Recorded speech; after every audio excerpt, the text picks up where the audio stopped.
They know y'all, but they're not gonna be disrespectful like they want it.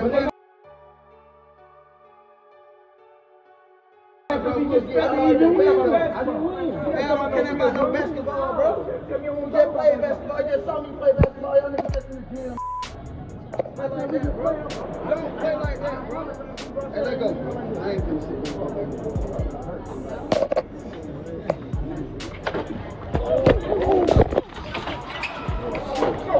You just play basketball. You just saw me play basketball. Play like that, bro. Don't play like that, bro. Hey, let go. I ain't doing back before, bro. I'm gonna hurt somebody, bro. No. Yo, we sliding through the town, man. We sliding through the town. Got the birthday boy. Yeah, also. Yeah, we on the 5th. Yeah, the 5th, boy.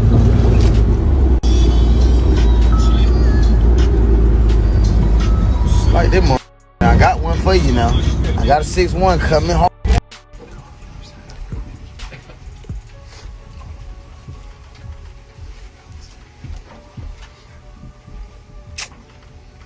Everybody ready? Good. All right. Afternoon, everyone. Chief Fenner here with Mayor. Mayor, thank you for the support.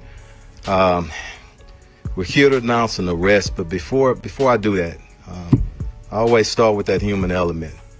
I spoke to TAKEOFF's mother early this morning, and my prayers, and I ask that all our prayers continue to go out to her and his entire family, his close friends, the city of Atlanta, and all of TAKEOFF's fans around the world. We lost a good man, and I didn't have the pleasure of meeting him, but everybody, the hundreds of people that I talked to, spoke on what a great individual he was. We have a special relationship with the city of Atlanta. I want to make sure that stays intact. I want to thank them, the family, and everybody else for patience, allowing us to work through the evidence and the facts, which is most important. I also want to thank our investigators. That footage was one of several pieces of evidence investigators used as they worked to identify and charge suspects. According to authorities, Houston police detectives and homicide investigators combed through surveillance footage and cell phone video from the crowd that was gathered outside the venue. Do you know how many people were in that crowd and how many people they were standing there recording? It was at least 50 people standing out there because Quavo, he was noticeable out of all of them. He had on a red shirt. At the end of the day, he got everything. There's no out on this because there's enough footage and enough evidence to prove that someone is guilty. That's why as soon as Lil Cam, he tapped DJ Pat and told DJ Pat, go stand over there on the other side of they box TAKEOFF in. And from what Offset was saying when he did speak out against J Prince Sr. and J Prince Jr. and the rest of them and said don't be speaking on my family name, family business, that's when everything got exposed because you see that they weren't that cool. Ain't no way that Quavo and TAKEOFF is out there in Houston with people that they family member don't even like. That's a back door in the flesh right there. Anything could have happened at that moment because they should have never even been out there if they knew for a fact one of their family members did not like the person who they was going out there to see. But how often does that actually happen? And then you get caught up in the mix, and the next thing you know, here we are. Now we're set for a trial date, November 9th, 2026. They're going to start doing jury selection November 5th, which I think they're cutting it a little short there.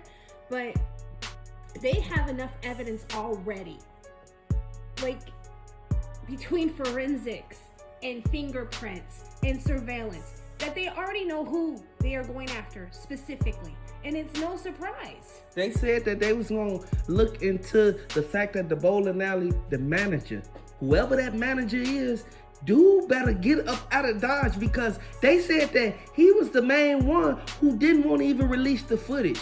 Did somebody tell him not to release the footage? Because when it all boiled down to it, Takeoff, he was a good person.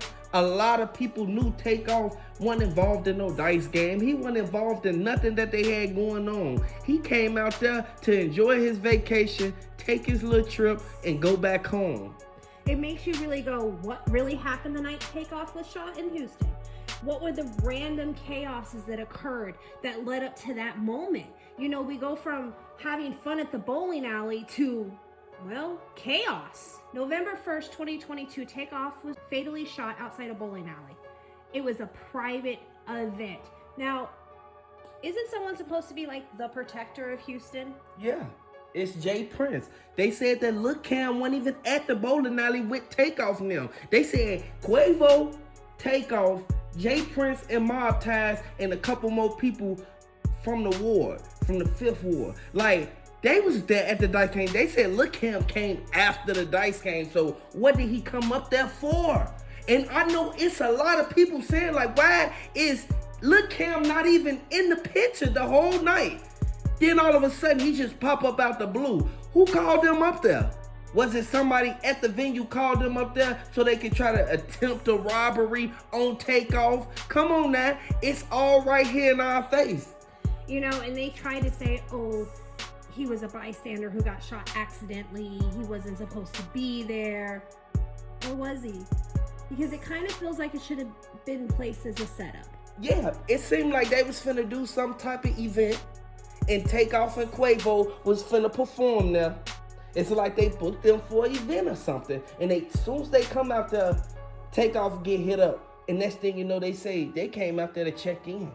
That's what started floating around. By that started floating around checking in to a game, that's forbidden. That's against the law, like at the end of the day. And I'm not no criminal expert or none of that. But I'm not stupid. Like at the end of the day, things ain't just gonna go the way that it went just to be going that way. Well, and isn't the whole purpose of checking into the respected authorities in that sense, we'll run with that, hey, I'm here, hi, keep me safe, I'm in your city?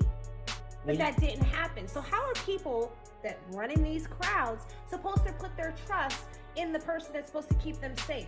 Who's going to continue this check-in system when it's becoming rather pointless because he's not the first victim? Exactly. It's no reason that Takeoff even had to even go through that. Like at the end of the day, from what they saying that Lil Cam came after everything went down. And this is how you know they finna charge DJ Pat, and they finna charge Lil Cam with what happened to Takeoff. They finna charge him for the whole body. And I want y'all to know, Jay Prince Jr., they said that he put that body on Lil Cam and DJ Pat because he knew for a fact that it was a setup from the beginning. All I can say is there's too many security cameras. Whatever information is fully exposed once we go to trial, I'm not going to find it shocking at all because they've got all angles. They've got the cell phone angles, they've got the business angles, they've got the angles from the bowling alley itself. And there's how many eyewitnesses? Come on now, they're done for. At the end of the day, we know for a fact that Takeoff, he was one of the main persons who told them, like, man, y'all ain't even got to be arguing. Y'all ain't got to fight over this dice game or nothing. They was arguing over $800. Y'all shouldn't have been betting like that. Y'all was betting big. Y'all should have knew that they had loaded dice on the table. And by them having them loaded dice, y'all already know what's going to happen behind that. Either somebody going to get hit up or somebody going to get sent to jail for trying to do something to somebody else. Prosecutors allege that Clark fired the fatal shots. Another individual was charged separately on weapons-related allegations. There are multiple hands at play in this event. And all over an argument, like, we ain't grown men. We can't have a conversation and settle a dispute without pulling out weapons. Exactly. The footage showed exactly what happened. The dude with the Chucky doll, he was the one who was standing on the side of them trying to block the camera the whole time. And the feds don't play no games. The feds got a 99% conviction rate. They not finna sit there and let this just go by. They not finna just let this go by without investigating it or digging deep into something that it seems like it's some faulty play in it. It's a loophole in what happened with Takeoff. You know, it's a very sad circumstance because let's face it, a bowling alley, what's usually at a bowling alley? Family, friends, and mothers. It could have been way worse than it was. Thankfully, it was semi-controlled in the event, but the fact of the matter is lives were lost because we can't be grown men, because we got to take things to the next level and pull weapons. For no reason.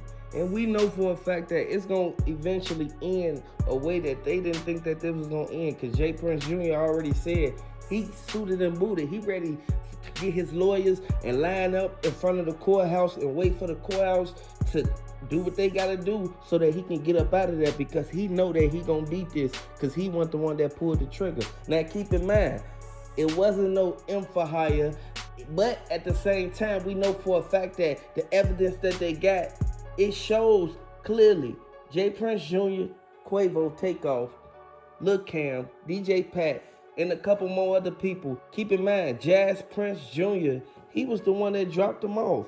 Man, this sad, man. And everybody know for a fact that the DA don't play no games. The DA, they gonna tell you exactly what's finna happen and how much time that they finna get. I hope they put them under the jail for what they did to TAKEOFF.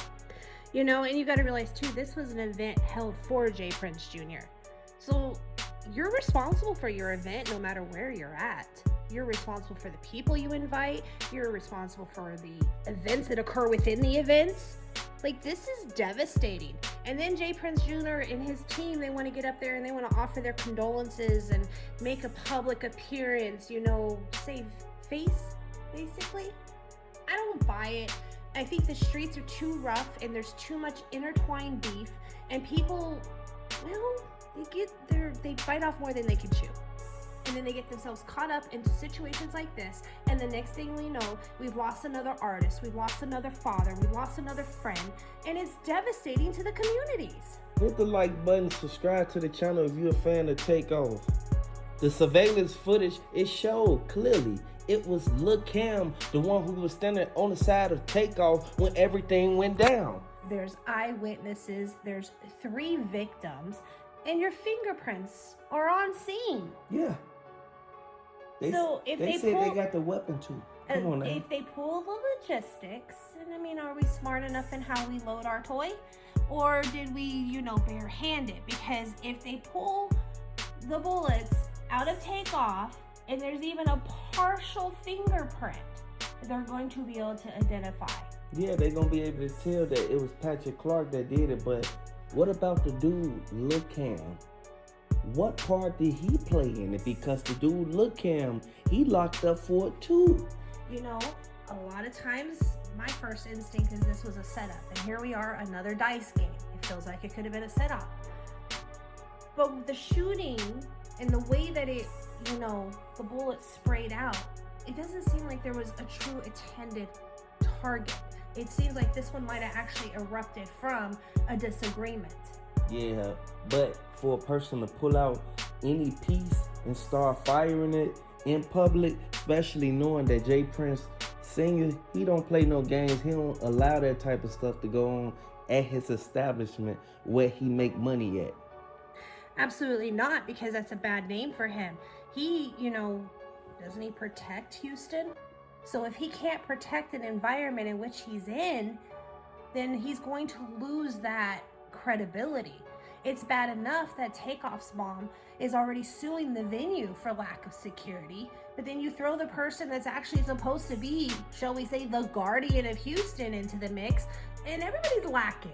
Yeah, because everybody knows for a fact, Quavo, he was in the car with the guys and they had a piece right there on the seat.